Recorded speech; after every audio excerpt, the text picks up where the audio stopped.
Wakati mabinti wengi hatupendi ushirikiano, hatupendani kabisa, wala hatusemiani vizuri, wala hata hatuzungumziani vizuri. Hata iwe makanisani tu, utasikia huyu anaomba sana, hana maisha yoyote, anashinda kanisani. Tai ni ndege ambao wana ushirikiano.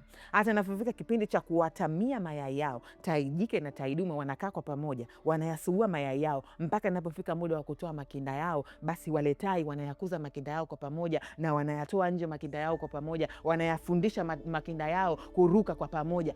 Hiyo ndio tabia mojawapo nzuri ya tai. Tai ni ndege ambao wana ushirikiano. Tai ni ndege ambao wana upatano. Sifa mojawapo ambao binti unatakiwa kujifunza kutoka kwa tai ni ushirikiano. Jina langu naitwa Tabitha. Kama ni mara yako ya kwanza kufika hapa, karibu sana. Usisahau kusubscribe, kulike, comment and share. Nitafurahi kukuona hapa. Karibu tujifunze mabinti kwa pamoja, tushirikiane kwa pamoja, tuwe kama tai kwa pamoja. Nimesema sifa ya kwanza ya tai, huwa wana tabia ya ushirikiano. Biblia inatuambia ya kwamba walipo wawili watatu kwa jina langu, na mimi nipo katikati yao. Ukisoma kwenye kitabu cha Mathayo 18 mstari wa 19. Hata Mungu tu mwenyewe anapenda ushirika. Hata Mungu yeye mwenyewe anapenda watu wanaoshirikiana. Lakini mbaya zaidi sasa hivi kila mtu amekuwa anajijali yeye mwenyewe. Kila mtu amekuwa anajitazama yeye mwenyewe. Biblia inasema kwamba pendo lenu na lisiwe na unafiki. Kila mmoja amuone mwenzie ni bora kuliko nafsi ya kwake. Ukisoma kwenye kitabu cha Warumi sura ya 12 kuanzia mstari wa 9 na wa 10 inatuambia hivyo, yani kila mmoja amtangulize mwenzake mbele. Kwa sifa mojawapo ambayo tunajifunza kutoka kwa tai siku ya leo ni ushirikiano. Kama nilivyokuambia, tai dume na tai jike huwa wana tabia ya kushirikiana.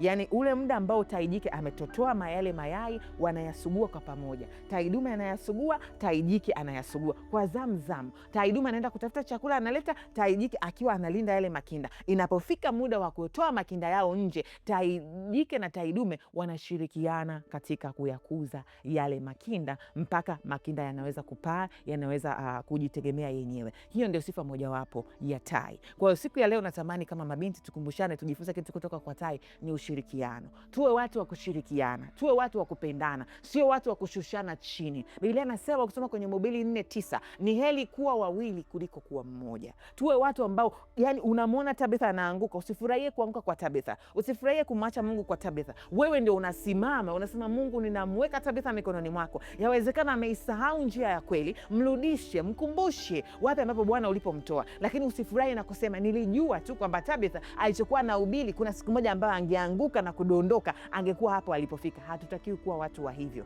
Tunatakiwa kuwa wanawake ambao tuna ushirikiano, wanawake ambao tunapendana, wanawake ambao tunaangaliana, wanawake ambao tunatazamana bila kuangalia shepu zetu, bila kuangalia sura zetu, bila kuangalia huyu ananena kwa lugha sana au huyu aneni kwa lugha sana. Cha muhimu ni kwamba tuwe watu wa shirika. Biblia inasema wanawake waisambazao injili ni jeshi kubwa. Tuwe lile jeshi kubwa ambalo linakaa kwa umoja. Wapi uliona jeshini kwamba kila mwanajeshi ana ajenda yake? Wanajeshi wanakuwa na ajenda hii moja, kulinda nchi. Wanajeshi wanakuwa na ajenda hii moja, kuiangalia nchi. Kwa kama wanawake, tuangalie namna ambavyo tunaweza kufanya wanawake wengine ambao hawaijui kweli wakae kwa pamoja, kama vile ambavyo tai wanavokaa kwa pamoja kwenye ushirikiano wa umoja. Hiyo ni pointi yetu ya kwanza. Cha kwanza ambacho tunajifunza kutoka kwa tai ni kwamba ushirikiano ni kitu cha msingi.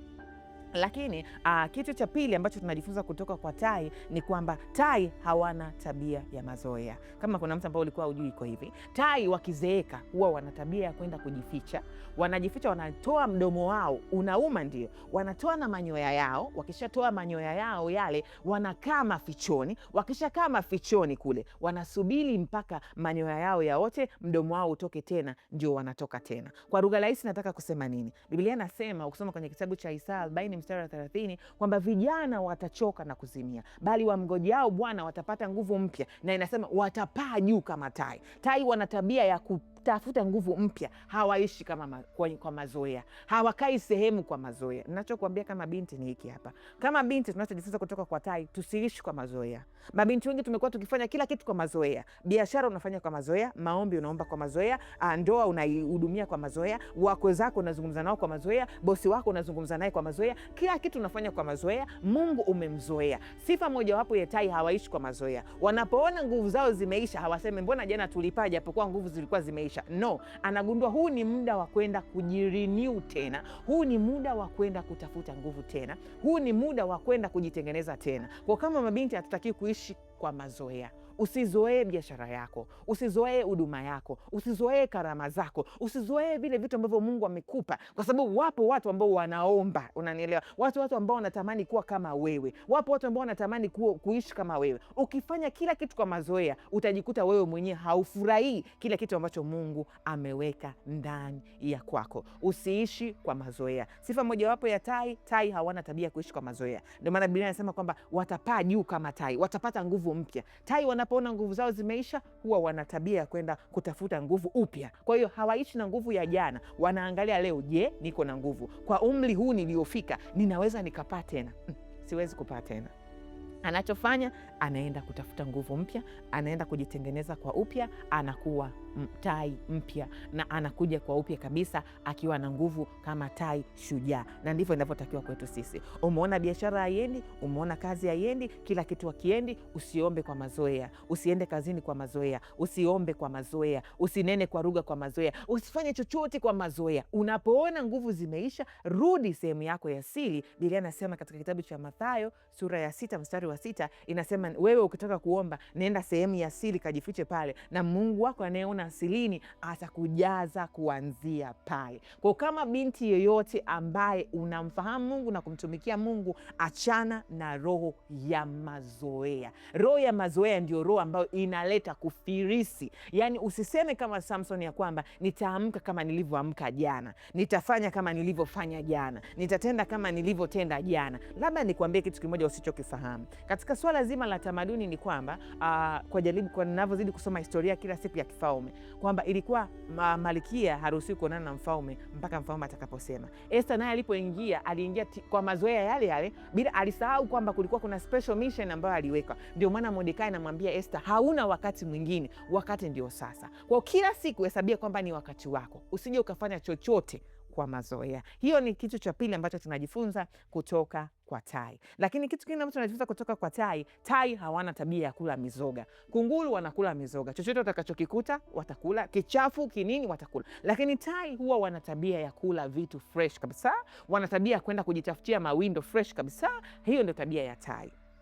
Kama binti, kitu gani ambacho unajifunza hapa? Unatakiwa kujifunza hapa kama binti ni kwamba wewe ni tai yule ambaye hataki kula mizoga. Leo hii tupo kwenye ulimwengu ambao ni ulimwengu wa science na teknolojia. Tunajua kabisa hata kipindi cha Danieli, Biblia inasema kusoma kwenye kitabu cha Danieli ya kwamba nyakati za mwisho maarifa yataongezeka. Pamoja na hayo, hautakiwi kuwa miongoni mwa wale watu ambao wanakula mizoga. Biblia hausomi wewe mwenyewe, neno la Mungu haulitafakari wewe mwenyewe, kila kitu unasubiri utafuniwe ndio upewe. Kwa nini uwe broiler wakati unaweza kuwa kuku wa kienyeji? Usiwe kuku wa kisasa, kuwa kuku wa kienyeji. Yani kila kitakachomwaga, hata kama kwenye social media, chukua kimoja acha, chukua kimoja acha, tafuta. Usiwe mtu wa kula mzoga mzima, unaelewa? Usiwe mtu wa kula mzoga mzima. Kwa hiyo tai hawanaga tabia ya kula mzoga, unanielewa? Yani hawanaga tabia ya kula mzoga kabisa kabisa. Yani nikimaanisha kwamba mawindo awinde mtu mwingine alafu yeye ndio aje ale, no, wanatafuta wenyewe ndio wanakula hicho kitu. Na sisi kama mabinti tunatakiwa tutafute sisi wenyewe, tuwe watu wa kutafuta. Biblia inasema ukisoma kwenye kitabu cha Mithali 12 mstari wa 1, apendaye mafundisho hupenda maarifa. Kuwa mtu wa kupenda maarifa kila wakati. Usiwe mtu wa kusubiria watu wakutafutie. Una Biblia yako mpya, tafuta Biblia yako, anza kusoma Biblia yako. Unataka kuwa mfugaji wa kuku, usichukue tu yale yote ambayo watu wanasema. Kuwa ni mtu pia wa kutafuta kwamba okay, wamesema haya, ni mimi naweza nikafanya nini? Kwa sababu Biblia inasema kusoma kwenye kitabu cha Wafilipi 4 mstari wa 13, ninayaweza mambo yote katika yeye anitiaye nguvu. Kwa sifa mojawapo ambayo tunajifunza kutoka kwa tai kama mabinti, kwamba hatutakiwi kula mzoga. Yani hatutakiwi tu kuchumiwa na watu kuletewa. Sisi wenyewe lazima tutoke, twende tukachume tuone. Kama nimesema, kama ni swala lazima la maarifa, unataka kufahamu vitu kuhusu ndoa, usichukue kila kitu huko. Una Biblia yako, mwambie Mungu nifundishe ndoa ni nini. Usichukue kila mzoga, chukua vitu fresh kutoka kwenye neno la Mungu. Unataka kuanza biashara, una Biblia yako pia. Mimi nawaambia watu, Biblia inafundisha biashara. Kama ulikuwa hujui, hata Nehemia alipokuwa anajenga ukuta wa Yerusalemu, alipokuwa anajenga Yerusalemu tena, alijenga chumba cha wafanyabiashara. Biblia inaweza kukufundisha kuwa mfanyabiashara mzuri. Kwa usiwe mtu wa kuchukua tu mizoga, uwe ni mtu wa kufanyaje, wa kutafuta vitu fresh kama ilivyo kwa tai. Lakini tai pia ni ndege ambaye anapenda dhoruba. Sijui kama kuna mtu ambaye unanielewa. Yani tai ni ndege ambaye anapenda changamoto. Yani tai sio ndege yule ambaye anapenda vitu vilaini laini. Tai ni yule ndege ambaye anapenda dhoruba. Yani kukiwa kuna mawingu, kukiwa kuna mvua, maji nini, ndio tai anapenda hivyo. Kwa kama binti, penda kuwa mtu wa kutatua changamoto kama ilivyokuwa kwa tai. Usiwe tu mtu wa kusema ina hivyo hivyo itakavyokuwa. Labda nikukumbushe kitu kutoka kwa mwanamke mwenzetu. Biblia inasema kusoma kwenye kitabu cha Luka sura ya 18 ya kwamba yule mwanamke alikuwa anaenda kila siku kwa kadhi. Sio kwamba kadhi alikuwa muuzi. Zile zilikuwa ni changamoto, lakini alihakikisha kwamba anazitatua. Zilikuwa ni changamoto, alihakikisha kwamba ana uwezo wa kuzitatua zile changamoto. Kwa kama binti, penda kuwa mtu wa kutatua changamoto, sio mtu wa kuzikaria chini changamoto. Tunanielewa? Tai ni ndege ambaye anapenda dhoruba. Yani hapendi tu vile vitu virahisi rahisi kwamba hiki kirahisi hiki kirahisi. No, ni ndege ambaye anapenda dhoruba. Ni ndege ambaye anapenda kukaa kwenye dhoruba. Kwa hiyo na sisi tuwe watu wa hivyo. Yani kwamba katika dhoruba tutafute, je, kuna sehemu nzuri ya kukaa katikati ya changamoto nyingi ambazo watu wanazitangaza. Je, sisi tunaona kuna mpenyo? Je, sisi tunaona kuna mwanga? Je, sisi tunaona kuna kitu? Kwa sababu Biblia inasema kusoma kwenye Luka 18 mstari wa kwanza, imewapaswa kumuomba Mungu siku zote wala wasikate tamaa. Unaelewa maana ya kumuomba Mungu siku zote? Kwamba wakati wa changamoto, wakati usiokuwa na changamoto, wakati wa furaha na wakati usiokuwa na furaha, lazima mtu huyo amtafute Mungu. Kwa kitu kingine ambacho tunajifunza kutoka kwa tai, kwamba watu wa kupenda kutatua changamoto, watu wa kutumia changamoto zako kukutana na Mungu. Sio changamoto zako kukurudisha nyuma, no. Changamoto zako kukutana na Mungu, changamoto zako kumsogelea Mungu, changamoto zako kumfahamu Mungu, changamoto zako kumkaribia Mungu. Hiyo ndio sifa mojawapo nyingine ya tai. Lakini kitu kingine ambacho tunajifunza kutoka kwa tai siku ya leo ni kwamba tai huwa wanaona mbali. Yes, yani tai ni ndege ambaye ana uwezo wa kuona mbali. Biblia inatuambia kusoma kwenye kitabu cha Mithali 29 mstari wa 18, inasema pasipo maono watu hushindwa kujizuia. Unaelewa? Biblia ndivyo inavyotuambia, watu hushindwa kujizuia. Sasa kama wewe binti, unatakiwa uwe binti ambaye unaona mbali. Unapokuwa unaweka malengo yako, usiweke tu kwa ajili ya leo, weka pia kwa ajili ya kesho. Kwamba hiki ninachokifanya kina faida gani kesho kwenye maisha yangu? Kina faida gani kesho kwenye huduma ambayo Mungu amenipa? Leo hii pengine mwili wangu unapiga kelele, ina faida gani katika ulimwengu wa roho? Pengine nikitii kitu nikautiisha mwili wangu, ina faida gani? Inanifanya mimi nikue zaidi. Kwa hiyo tai ni ndege ambaye anaona mbali, haangalii tu leo yake, anaiangalia kesho yake pia. Unapokuwa unafanya chochote, usikiangalie kwa leo. Labda ngoja nielezee vizuri hapa. Ninachosema ni hivi, labda umeanzisha biashara, imefeli leo, usiangalie leo ya biashara, angalia kesho yake. Je, kesho nikiamka itakuwaje? Labda una huduma, leo huduma yako ni ndogo, usiangalie huduma leo, angalia kesho. Je, nikimtafuta Mungu kwa bidii ni kitu gani ambacho kitatokea? Nitakapomsogelea Mungu kwa juhudi ni kitu gani kitatokea? Biblia inasema mkiwa na juhudi katika roho zenu. Ukasoma kwenye kitabu cha Warumi 12 mstari wa 11. Je, nikiweka juhudi hapa ni kitu gani ambacho kitatokea? Yani uwe mtu wa kuona mbali. Bila sababu pasipo maono watu hushindwa kujizuia. Yani uwe mtu ambaye una maono makubwa kama binti. Ni mtu ambaye unaona mbali. Unajiona nani? Huwa mimi nawaulizaga watu hilo swali. Wewe unajiona nani? Mwingine unakuta malengo yako tu wewe ni kuwa mke. Alafu kuwa mke alafu nini tena? Lazima ndio Mungu ameweka desire wewe kuja kuolewa kweli. Lakini apart from mke unajiona nani? Hebu kwa nini sio kama Debora? Debora alikuwa ni nabii mke.